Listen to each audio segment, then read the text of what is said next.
So I had a very honest and eye-opening conversation with my husband the other day, and I'm very thankful for the conversation. Although I definitely did cry afterward, not because he said anything wrong, but because sometimes it can be difficult to hear things, especially things that that you need to hear. A lot of times, that's why we don't like to hear the truth because then we're forced to take accountability, and sometimes it's not easy to hear that you are doing certain things, if you will.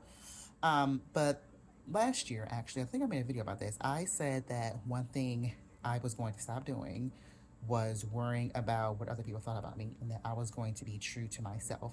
And I did not uphold that.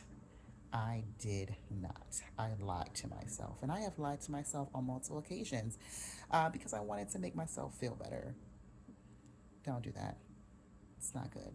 There's one thing you need to be honest. You need to be honest with yourself, okay? You need to be honest with yourself. How can you be honest with anybody else if you're not honest with yourself? And how can you grow and become the person that you're supposed to be if you're not honest with yourself? You cannot grow and develop and move forward if you cannot be honest with yourself. So yeah, I had to sit back, and there was a lot of reflection that was done. I did some journaling, again, some crying, some praying, a lot of stuff.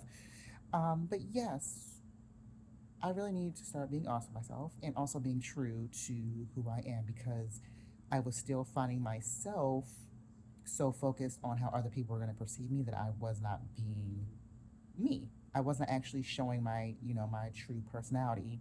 I was putting up a facade and I was being who I thought everyone wanted me to be or how I wanted to be perceived. Like, I won't say how I actually feel or anything like that because, oh, I don't want people to think I'm mean or I don't want people to, be upset with me. And living that way has caused me to be very unhappy. There were a lot of times last year I spent overwhelmed and stressed and crying because I was not happy. And it was so easy for me to point the finger everywhere else, but in reality, I was the reason that I was not happy because I was either not doing or doing things that I knew weren't, beneficial to me. So yes, that is something I actually am working on this year is being true to who I am and being honest with myself because you only live once and why in the world would you want to waste it worrying about how everyone is going to perceive you? Now, I'm not saying to walk around and be a jerk, okay? But I'm saying there are so many of us where we don't want to be portrayed in a certain light, or we're afraid that people are going to call us weird or something like that, where we're just not being who we are. We're not letting our light shine. We're dimming who we are for the sake of others. And you don't want to live a life like that. You don't want to be, 70, 80 years old looking back on life and being like, oh my gosh, I was so unhappy and I wish that I would have just been myself. I don't want to do that. I don't want to have that regret in life. I don't. So, yeah, I am actually working on that.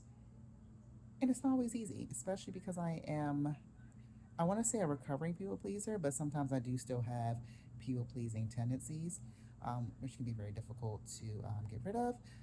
But yes, it is something I am working on. It is very difficult, but it is something that is necessary, especially because I'm trying to teach our children to be themselves, to be their authentic selves. I tell them this all the time, and how can I tell them to do it when I'm not doing it? So, that is my number one goal for 2026. Yeah, so I just want to share that with you.